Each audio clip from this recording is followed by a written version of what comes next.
السلام علیکم ورحمۃ اللہ وبرکاتہ۔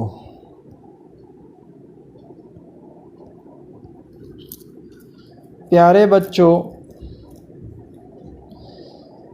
آج ہم آپ کے سامنے بہت اچھی باتوں کو لے کر حاضر ہوئے ہیں۔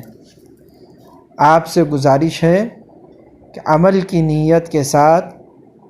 نیت سے ادب کے ساتھ آپ بیٹھیں اور ان باتوں کو غور سے سنیں۔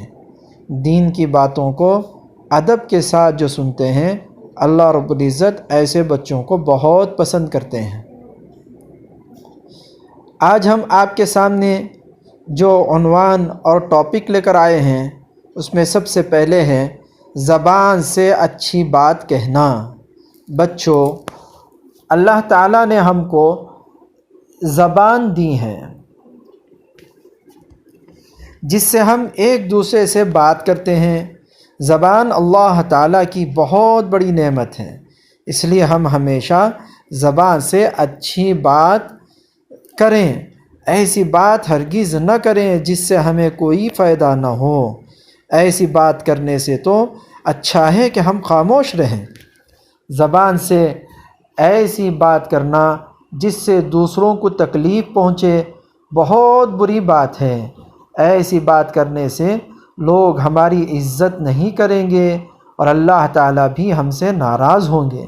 اور اگر ہم اچھی بات کریں گے تو لوگ بھی ہماری عزت کریں گے اور اللہ تعالیٰ بھی ہم سے خوش ہوں گے۔ ہم اتنی آواز سے بات کریں کہ سننے والا ہماری بات سن لے اور سمجھ لے۔ بات کرتے وقت زور سے چیخنا، چلانا بہت بری عادت ہے۔ اچھے بچے بات کرتے وقت جلدی نہیں بولتے۔ جب آپ جلدی بولیں گے تو سامنے والے کو آپ کی بات نہیں سمجھ میں آئے گی۔ ٹہر کر بات کرتے ہیں، اس لیے کہ ٹہر کر بات کرنے سے سامنے والے کو آپ کی بات اچھی طریقے سے سمجھ میں آئے گی۔ نرم انداز میں صاف بات کرتے ہیں، ڈانٹ ڈپٹ کر اور کڑک انداز میں بات نہیں کرتے۔ اپنے ماں باپ اور بڑوں سے بہت ہی ادب اور احترام سے بات کرنا چاہیے۔ بات کرتے وقت ادھر ادھر نہیں دیکھتے اور چھوٹوں سے بھی پیار و محبت سے بات کرتے ہیں۔ پیارے بچوں، ہمیں زبان سے ہمیشہ اچھی بات کرنا چاہیے۔ ہم اچھی بات کریں گے تو اچھے بچے کہلائیں گے اور سب لوگ ہماری عزت کریں گے، اللہ خوش ہوں گے، اللہ کے رسول صلی اللہ علیہ وسلم ہم سے خوش ہوں گے۔ اس لیے نیت کرو کہ انشاءاللہ ہم اپنی زبان کو صحیح استعمال میں لائیں گے اور اچھی باتیں کہیں گے اور بری باتوں سے بچیں گے۔ اللہ ہمیں اپنی زبان کا صحیح استعمال کرنے کی توفیق عطا فرمائے۔ اب چلیے ایک اہم واقعہ ہم آپ کے سامنے سناتے ہیں۔ عنوان ہے جانوروں پر اور دیگر مخلوقات پر رحم کرنا۔ ہم اگر دوسروں پر رحم کریں گے، اللہ رب العزت ہمارے اوپر رحم کرے گا۔ حدیث میں نبی کریم صلی اللہ علیہ وسلم نے فرمایا ہے، جس کا خلاصہ ہے، جو زمین والوں پر رحم کرتا ہے، آسمان والا یعنی اللہ رب العزت اس پر رحم فرماتے ہیں۔ سنیے، ایک بہت ہی اہم واقعہ ہے بنی اسرائیل کے ایک آدمی کا، بہت ہی اہم واقعہ کہ حضرت موسیٰ علیہ السلام کی قوم کو بنی اسرائیل کہا جاتا ہے۔ بنی اسرائیل میں ایک بہت نیک آدمی رہتے تھے۔ ایک دن ان کو کہیں سفر پر جانا تھا۔ راستے میں ان کو بہت سخت پیاس لگی، مگر پانی کا کوئی انتظام نہیں تھا۔ وہ پیاس کی شدت سے بہت پریشان ہوئے۔ اتنے میں انہیں ایک کنواں نظر آیا۔ وہ اس کنویں کے پاس آئے، دیکھا تو اس میں پانی تھا۔ انہوں نے اس میں اتر کر پانی پیا۔ جب باہر نکلے تو کیا دیکھتے ہیں کہ باہر ایک کتا ہے جو سخت پیاس کی وجہ سے گیلی مٹی چاٹ رہا ہے، یعنی کچی مٹی جس کو کیچڑ کہتے ہیں، وہ چاٹ رہا ہے۔ ان کو اس کتے پر بہت رحم آیا۔ اور سوچا کہ جس طرح میں پیاس کی وجہ سے پریشان تھا یہ کتا بھی اسی طریقے سے پریشان ہو گیا ہے۔ یہ سوچ کر دوبارہ اس کنویں میں اترے اور چمڑے کے موزے میں پانی بھر کر اوپر لائے اور اس کتے کو پلا دیا۔ اب اس پر اللہ رب العزت نے کیا انعام دیا؟ غور سے سنو۔ اللہ تعالیٰ کو ان کا یہ عمل اتنا پسند آیا کہ اللہ تعالیٰ نے ان کی مغفرت کر دی۔ پیارے بچوں، یاد رکھو، جانوروں پر رحم کرنے سے اللہ تعالیٰ خوش ہوتے ہیں اور ثواب ملتا ہے۔ تو اب انسانوں پر ہم رحم کھائیں گے تو کیا اللہ رب العزت ہمارے اوپر رحم نہیں کریں گے؟ اس لیے ہمیں چاہیے کہ ہم دوسروں پر رحم کریں، دوسروں کے ساتھ اچھائی کا معاملہ کریں۔ ایک تو جانور پر رحم کرنے پر اللہ رب العزت کا یہ انعام ہے، تو چلو ایک دوسرا واقعہ بھی ہم سنا دیتے ہیں کہ جانوروں کے ساتھ بے رحمی کرنے پر اللہ رب العزت کی کتنی بڑی پکڑ آتی ہے۔ کہ ایک عورت کا اپنی بلی کے ساتھ برا سلوک اور رحم نہ کرنے کا ایک اہم واقعہ سنو۔ پیارے بچوں، پرانے زمانے کی بات ہے کہ ایک عورت تھی تو وہ اچھی عبادت گزار، نماز پڑھنے والی، مگر اس کا دل بہت سخت تھا۔ اس نے گھر میں ایک بلی پالی اور بلی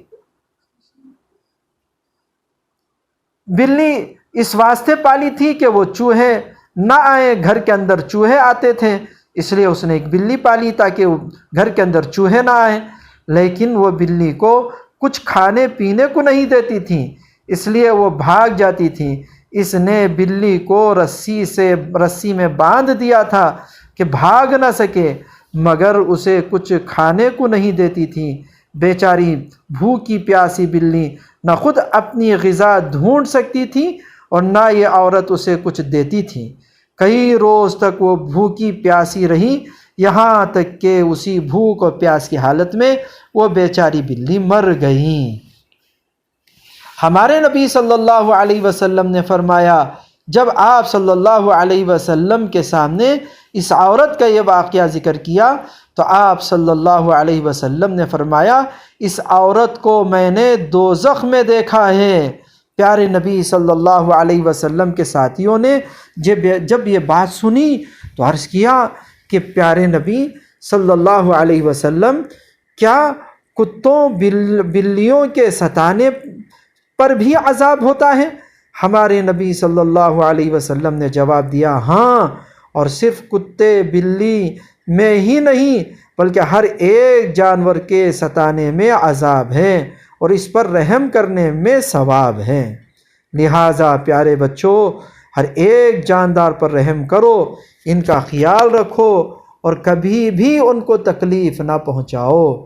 جب جانوروں کے ساتھ اچھا سلوک کرنے کا حکم ہمارے نبی صلی اللہ علیہ وسلم نے دیا ہے تو پھر انسانوں کے ساتھ ہمیں کیسے رحم والا معاملہ کرنا چاہیے، اپنے گھر میں رہنے والوں کے ساتھ کیسا معاملہ کرنا چاہیے۔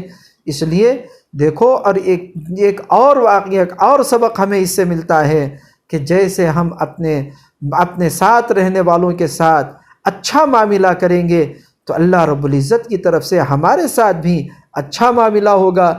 اللہ تعالیٰ ہمیں دنیا میں اچھی زندگی، سکون اور راحت کی زندگی دیں گے، آخرت میں اللہ رب العزت ہم سے راضی اور خوش ہو کر اس کے بدلے میں ہمیں جنت عطا فرمائیں گے۔ اس لیے ان دو واقعات سے ہمیں سبق ملتا ہے کہ ہم جانوروں کے ساتھ بھی اچھا سلوک کریں اور اپنے گھر میں رہنے والے جو احباب ہیں، ماں باپ ہیں، بھائی بہن ہیں، اپنے رشتہ دار ہیں، ان کے ساتھ بھی اچھا سلوک کرنا چاہیے۔ چلیے اسی کے تحت میں ایک اور ٹاپک اور عنوان پر آپ کے سامنے کچھ بات ہم کر لیتے ہیں۔ پیارے بچوں، بھائی بہن کے ساتھ مل جل کر رہنا یہ بھی ہمارے نبی صلی اللہ علیہ وسلم نے ہمیں سکھایا ہے۔ ہمارے جو بھائی بہن ہیں ان کے ساتھ مل جل کر محبت سے رہو، ان سے لڑائی جھگڑا نہ کرو۔ لڑائی جھگڑا کرنا بری بات ہے۔ جو بھائی بہن تم سے بڑے ہوں ان کی عزت کرو، ان کے سامنے بڑھ چڑھ کر نہ بولو، ان کا کہنا مانو، اگر وہ کوئی اچھی بات کہیں تو اس کو قبول کر لو، تم کو کچھ کرنا ہو تو ان سے پوچھ لو، اور جو بھائی بہن تم سے چھوٹے ہوں ان سے محبت رکھو، خواہ مخواہ ان کو نہ ڈانٹو، کبھی اگر وہ غلط کام کر بیٹھیں تو ان کو سمجھا بجھا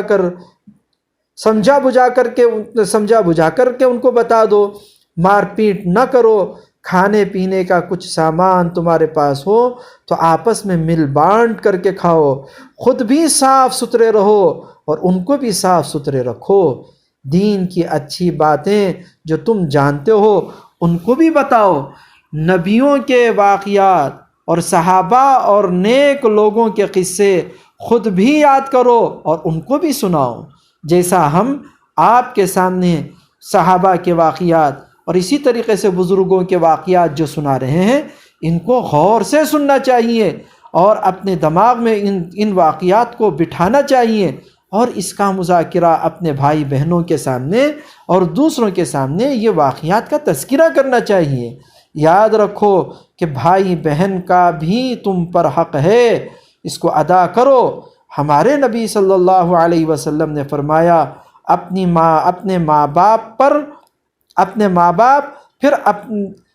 ہمارے نبی صلی اللہ علیہ وسلم نے فرمایا اپنی ماں، پھر اپنے باپ، پھر اپنے بھائی اور بہن کے ساتھ نیک سلوک کیا کرو، یعنی اچھا معاملہ کیا کرو۔ جب آپ ان کے ساتھ اچھا معاملہ کریں گے اللہ آپ سے محبت کریں گے اور پھر گھر کے اندر اچھا ماحول بنے گا، اور جب آپ کے گھر کے اندر اچھا ماحول بنے گا تو پھر آپ کا دل گھر کے اندر لگے گا۔ جیسے ہم اپنے بھائی بہنوں کے ساتھ اچھا معاملہ کرتے ہیں، اس کے لیے سب سے پہلی جو سیڑھی ہے وہ یہ ہے کہ ہم اپنے جسم کا، اپنے کپڑوں کی پاکی صفائی کا خیال رکھیں۔ چلیے ایک اور عنوان ہم آپ کے سامنے ایک ٹاپک رکھتے ہیں، جو عنوان ہے جسم کی اور اپنے کپڑوں کی پاکی صفائی۔ پیارے بچوں، جسم کی صفائی کا خیال رکھنا بہت ضروری ہے۔ جسم کی صفائی سے بدن میں پھرتی اور چستی آتی ہے، اس لیے اپنے جسم کو ہمیشہ صاف ستھرا رکھو اور روزانہ صبح سویرے اٹھ کر نہاؤ، اس سے بدن میں تندرستی رہتی ہے۔ اگر جسم پر کوئی گندگی یا دھول لگ جائے فوراً اسے دھو لو۔ سردی زکام ہو جائے تو رومال سے اپنی ناک برابر صاف کرتے رہا کرو، اور سر میں تیل برابر لگاؤ۔ تیل لگانے سے دماغ کو غذا ملتی ہے اور ذہن تیز ہوتا ہے، اور سب سے بڑی بات یہ ہے کہ ہمارے پیارے نبی صلی اللہ علیہ وسلم بھی سر میں تیل لگاتے تھے۔ روزانہ رات کو سونے سے پہلے اور صبح اٹھنے کے بعد مسواک سے دانت صاف کر لو، ہر ہفتے ناخن تراش لو، اور ہر مہینے اپنے سر کے بال کٹوا دیا کرو۔ یاد رکھو یہ پاکی صفائی کی ان چیزوں سے آپ کا جسم صحت مند رہے گا۔ اور اسی طریقے سے بہت ہی اہم بات اچھی طریقے سے سمجھ لو، پیشاب پاخانے کے بعد پانی کا استعمال ضرور کرو۔ جو بچے اپنے جسم کو پاک صاف رکھتے ہیں وہ ان بچوں سے اچھے ہوتے ہیں جو اپنے جسم کو میلا کچیلا رکھتے ہیں۔ یاد رکھو جب ہم اس ٹوائلٹ جائیں، پیشاب پاخانے کے لیے جائیں اور اپنی گندگی کو ایسے ہی چھوڑ کر آ جائیں تو پھر اس سے دوسروں کو تکلیف ہوگی۔ ہمارے نبی صلی اللہ علیہ وسلم نے فرمایا کہ وہ شخص مسلمان نہیں جس سے دوسروں کو تکلیف پہنچتی ہے، دوسرے مسلمانوں کو یا دوسرے لوگوں کو تکلیف پہنچتی ہے۔ مسلمان دوسروں کو تکلیف پہنچانے والا نہیں بلکہ دوسروں کو راحت پہنچانے والا ہوتا ہے۔ اس لیے خود بھی صاف اور پاک رہنا ہے اور دوسروں کو بھی ہماری پاکی صفائی کے ساتھ ان کو راحت پہنچانا ہے۔ صاف ستھرے بچوں سے ہر کوئی محبت کرتا ہے۔ حضور صلی اللہ علیہ وسلم نے فرمایا اللہ تعالیٰ پاک ہیں، پاکی اور صفائی کو بہت پسند کرتے ہیں۔ جب آپ نے پاکی صفائی اختیار کر لی تو ماشاءاللہ اب پاک صاف ستھرے ہو گئے، اب پاکی صفائی کو اختیار کرنے کے لیے ہم اگر اللہ کی عبادت کا خیال رکھ کر پاکی صفائی کو اختیار کریں گے تو پھر اس سے کیا ہوگا؟ مسلمان جب اللہ کی عبادت کرتا ہے، اور اللہ کی عبادت میں سب سے بڑی عبادت نماز کا پڑھنا ہے، جب نماز کا اہتمام آپ کریں گے، وقت پر نماز پڑھنے کا اہتمام کریں گے، تو پھر انشاءاللہ آپ کا جسم پاک رہے گا۔ اس لیے ایک اور ٹاپک اور عنوان آپ کے سامنے ہم لا رہے ہیں، جو عنوان ہے نماز وقت پر پڑھو۔ یاد رکھو کہ نماز کا جب اہتمام ہوگا تو روزانہ 5 وقت کی نماز ہم پڑھیں گے، اور ہر وقت جب بھی نماز پڑھیں گے تو ہم ظاہر سی بات ہے وضو کریں گے۔ جب وضو کریں گے تو چہرہ پاک ہوگا، ہاتھ پیر ہمارے پاک ہوں گے، ہمارا منہ اور ناک اور صاف ہوگی، تو اس سے جو جراثیم ہمارے ہاتھ اور پیر میں اور چہرے پر جو جراثیم ہوتے ہیں، یہ جراثیم ختم ہو جائیں گے۔ ہمارے نبی صلی اللہ علیہ وسلم نے ہمارے لیے کتنا پیارا طریقہ عطا فرمایا ہے کہ ہر نماز کے وقت ہم اگر تازہ وضو کر لیں تو پھر ان جراثیم سے چھٹکارا ملے گا، اور جراثیم ہمارے سے نکل جائیں گے، دور ہو جائیں گے، تو ہمیں صحت ملے گی۔ پاکی صفائی اتنی اہم چیز ہے۔ تو یاد رکھو جب بھی ہم نماز پڑھیں تو نماز پڑھنے سے پہلے پاکی صفائی کا، وضو کا خیال رکھنا چاہیے۔ نماز بہت بڑی اہم عبادت ہے۔ اللہ تعالیٰ کی عبادت کرنے کا اس سے بہتر طریقہ نہیں ہو سکتا۔ نماز کی اس قدر اہمیت ہے کہ جب سارے لوگ قیامت میں اللہ کے سامنے حساب کے لیے حاضر ہوں گے، اور اللہ تعالیٰ ہمارے کیے ہوئے کاموں کا حساب لیں گے، تو سب سے پہلے نماز ہی کے بارے میں پوچھیں گے۔ کس کے بارے میں؟ یعنی سب سے پہلے نماز ہی کا حساب کیا جائے گا کہ تم دنیا میں نماز ٹھیک سے پڑھتے تھے کہ نہیں۔ اب اگر نماز اچھی ہوگی، اس نے دنیا میں اچھی طرح نماز پڑھا ہوگا، تو ہر چیز کا حساب دینا آسان ہو جائے گا۔ اور اگر اس نے دنیا میں نماز نہیں پڑھی تھی تو وہ اللہ کے سامنے صحیح طور پر حساب نہیں دے سکے گا، اور اللہ تعالیٰ اس سے سخت ناراض ہو جائیں گے اور اس کو بہت سخت سزا دیں گے۔ اس لیے ہم وقت پر نماز ادا کر لیا کریں۔